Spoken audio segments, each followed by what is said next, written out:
প্রচুর পরিমাণ ঝড় বৃষ্টি শুরু হয়ে গেছে। আল্লাহ আল্লাহ সাল্লাহ আল্লাহ।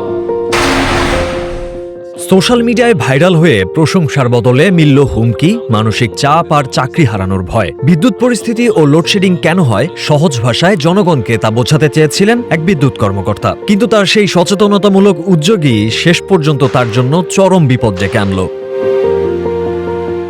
বিদ্যুৎ প্রতিদিন নামের ফেসবুক পেজ থেকে নিয়মিত সচেতনতামূলক তথ্য শেয়ার করতেন এই ব্যক্তি। উদ্দেশ্য ছিল একটাই, মানুষ যেন বুঝতে পারে লোডশেডিং কেন করানো হয় এবং বিদ্যুৎ ব্যবস্থার সঠিক চিত্রটি কি। কিন্তু ঘটনা মোড় নেয় ঠিক উল্টো দিকে। সহজ ব্যাখ্যাকে ভুলভাবে ব্যাখ্যা করে অনেকে ধরে নেন কর্তৃপক্ষ ইচ্ছে করেই মানুষকে কষ্ট দিতে লোডশেডিং করাচ্ছে। এর প্রভাবে বিভিন্ন স্থানে বিদ্যুৎ অফিসের মাঠ পর্যায়ের কর্মীদের উপর হামলা ও অসন্তোষের খবর সামনে আসে।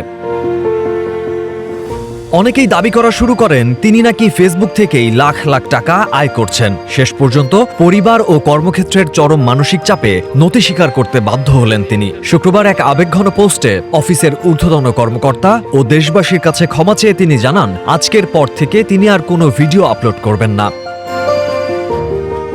যেখানে সঠিক তথ্য দিয়ে মানুষকে সচেতন করার পুরস্কার পাওয়ার কথা ছিল, সেখানে ওনাকে সম্মুখীন হতে হলো চাকরি হারানোর ঝুঁকির। ভালো উদ্যোগ নিয়ে সাধারণ মানুষকে বোঝাতে গিয়ে উল্টো বিপদে পড়ার এই ঘটনা এখন সোশ্যাল মিডিয়ায় তীব্র আলোচনার জন্ম দিয়েছে।